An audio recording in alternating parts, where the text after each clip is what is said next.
Ladies, gentlemen, let the show begin. Alright, do you like video games? And I know you do. What about entertainment? We got that too. Video game Armada, video game Armada. What's the name? Video game Armada. This is the one true on the gamer boss Bronze coming back to you with my playthrough of, or rather, my let's play a little of World of Warcraft intro to this thing, the island, whatever, the beginning first levels, that sort of thing. We'll see our way. So, I gotta admit to you guys, I gotta apologize to you guys, because I was, you know, not checking everything like I should, and the audio from the last video was quite poor. So now, for a good service to you all, because you deserve the very best I could possibly give, I am re-recording this from scratch with calibrated mic. So all this I'm saying right now wasn't at the time of recording. This is like time to right now. Whatever right now is to you, meaning to you, that's what's happening. So that's pretty much it. So I'm going to do this again, but with fresh eyes and calibrated mic that sounds fine and not terrible, like a cat in the storm drain, you know, bad stuff. But anyway, I'm disguised as an ogre right now, and I'm waving to the main boss of this tutorial intro thing. And now I'm dancing because it told me to. So yeah, World of Warcraft. It will definitely surprise you these days if you haven't played it for a while. Giving you some in-depth voice acting, a little fun things to do, etc, etc. Now, I got past this, obviously, since this is the future, and I'm still working my way up through my 20s and 30s in my little avatar, and more or less, it's the World of Warcraft as you know it, you know, kill this, grind this, return it in.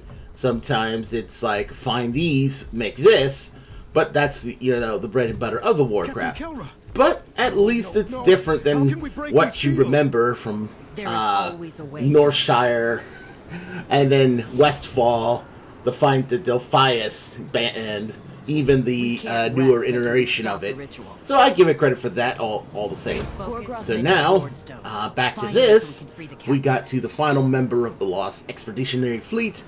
She's not having a good time, obviously, but as the second Expeditionary Fleet, we're going to be tasked to save her by doing quests. So that's what I'm going to do. It was good to play this game again. I did miss it. Did miss it for a time.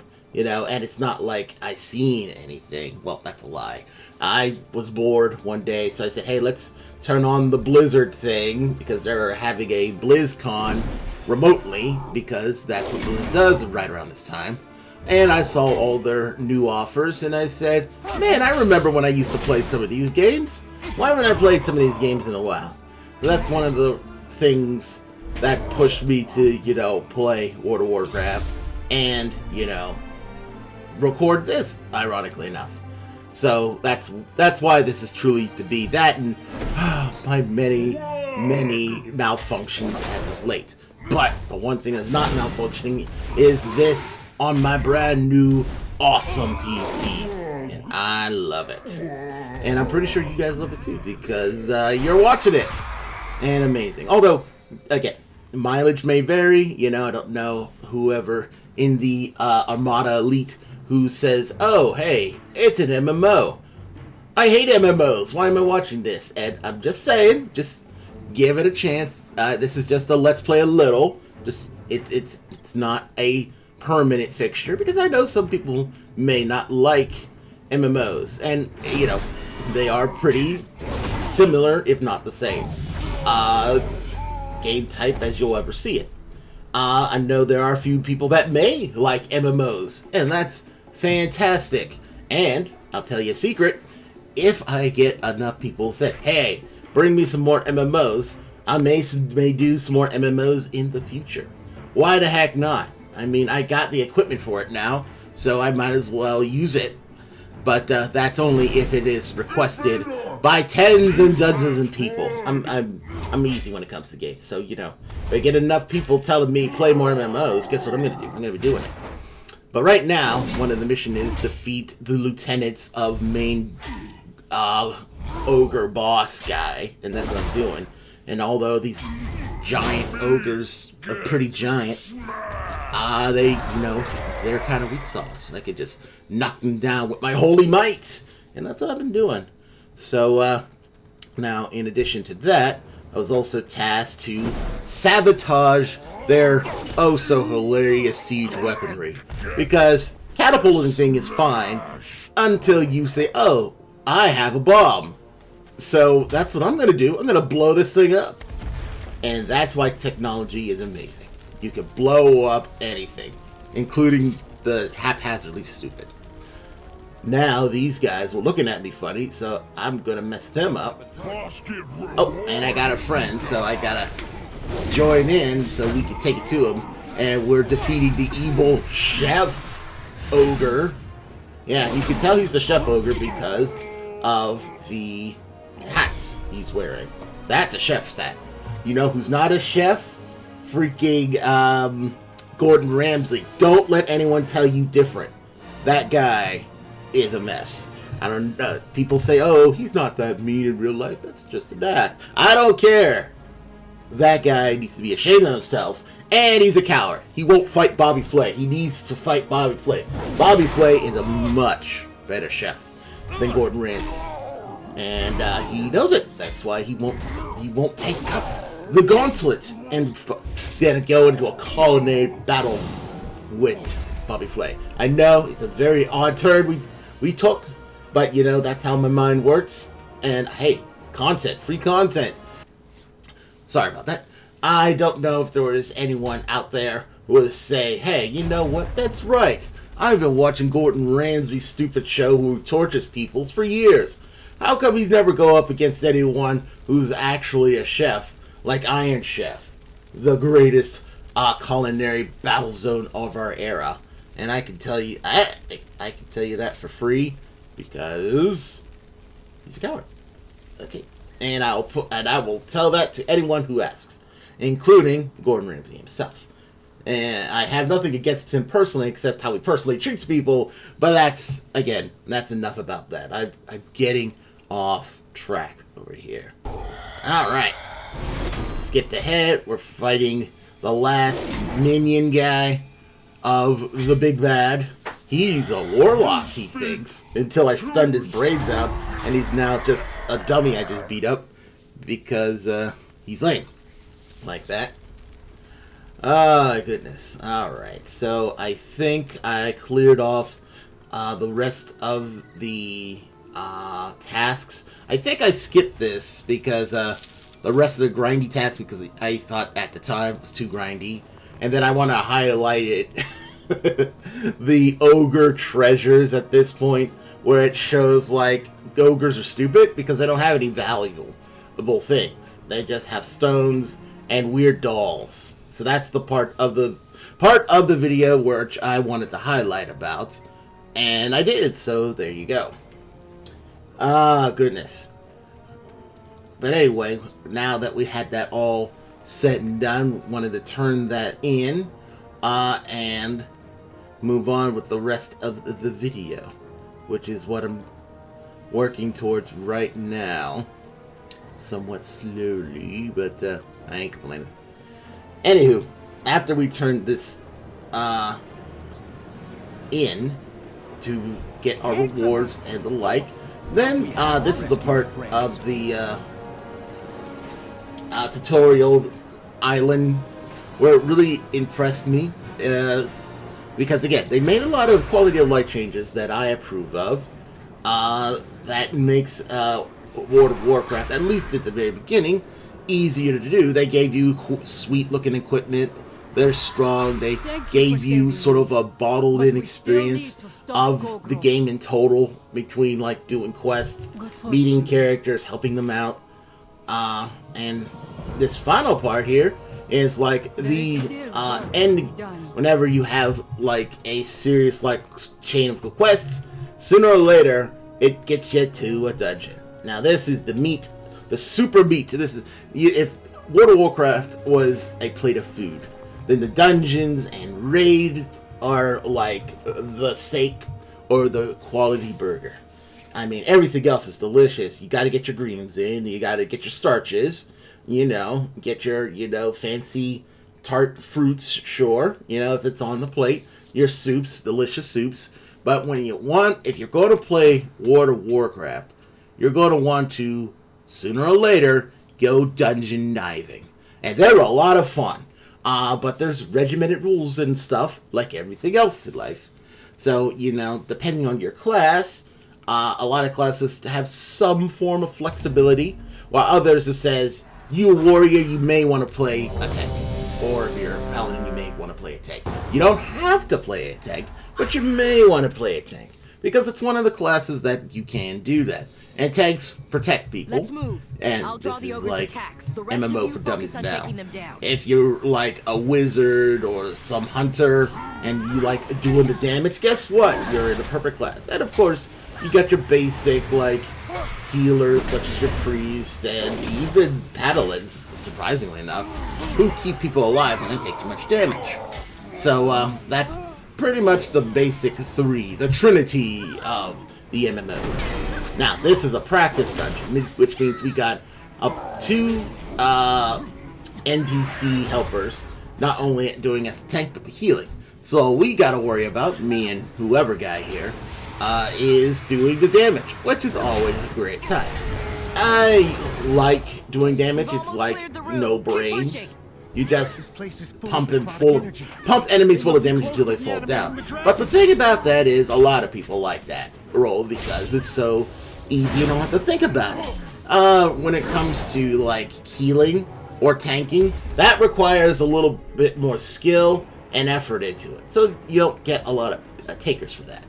Me personally, as my nature of protect all, and I'm invisible. I'm invincible. I think because of my favorite Marvel villain, the Juggernaut.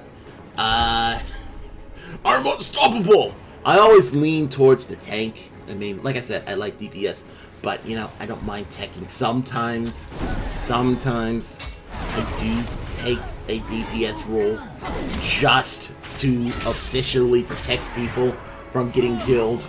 You know, that's one of the reasons why I went DPS, honestly. I mean, alright.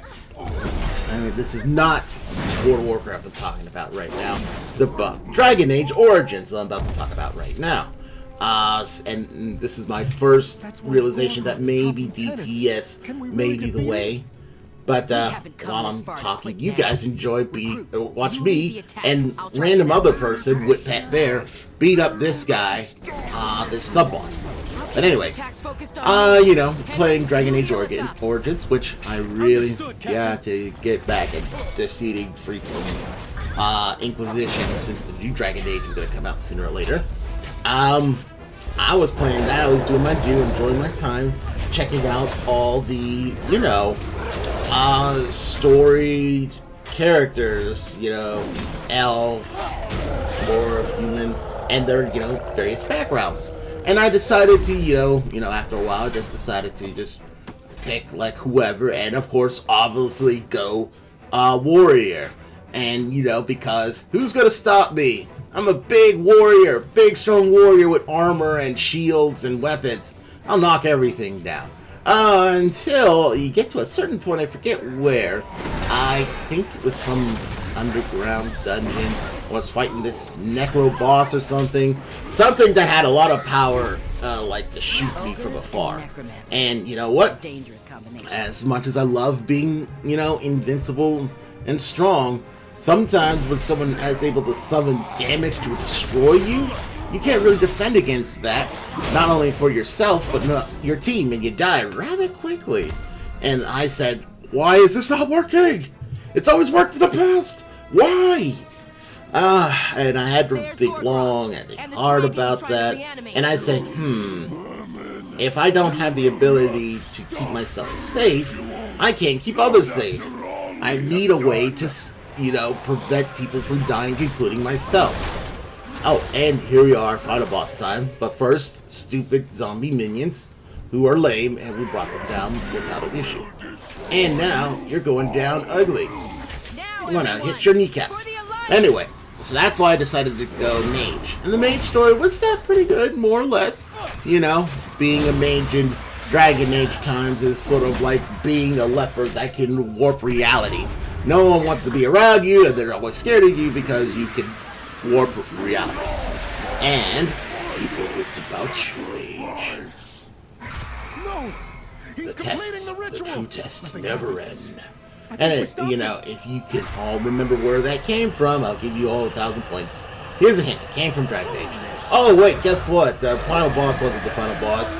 It's this Necro Dragon here.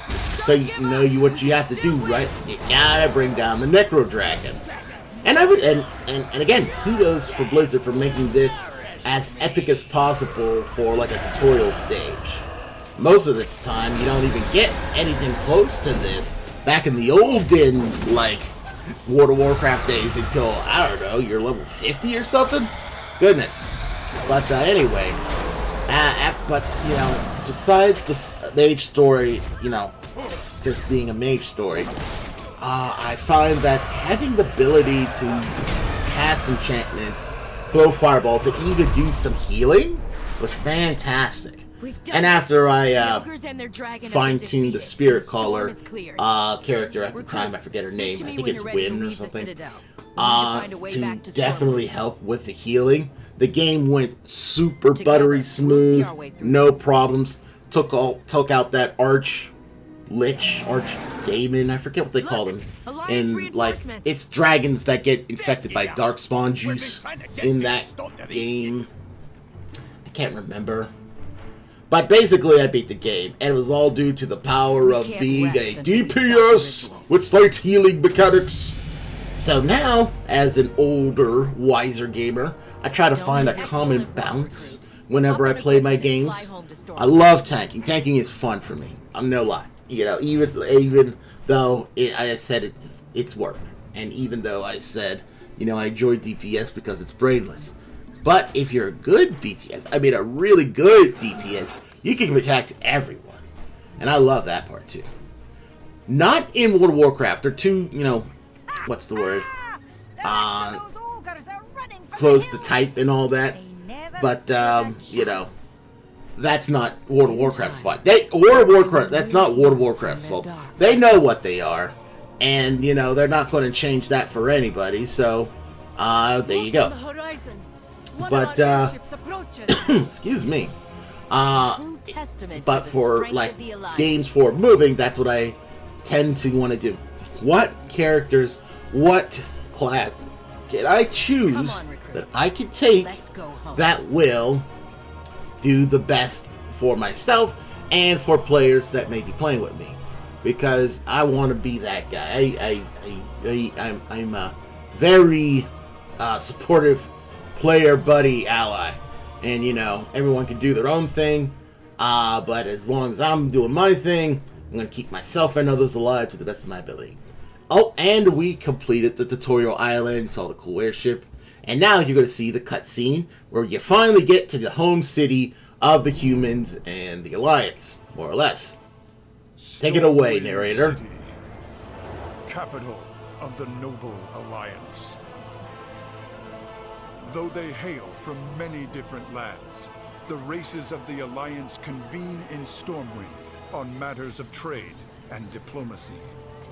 Their age-old enemy, the Savage Horde, poses an ever-present threat. But no matter the challenge, the soldiers of Stormwind stand ready to face it. As one of the mightiest human kingdoms, Stormwind upholds an enduring tradition of brave knights and legendary heroes. Azeroth faces countless threats. Bold heroes are needed to rise up and defend her. For the Alliance!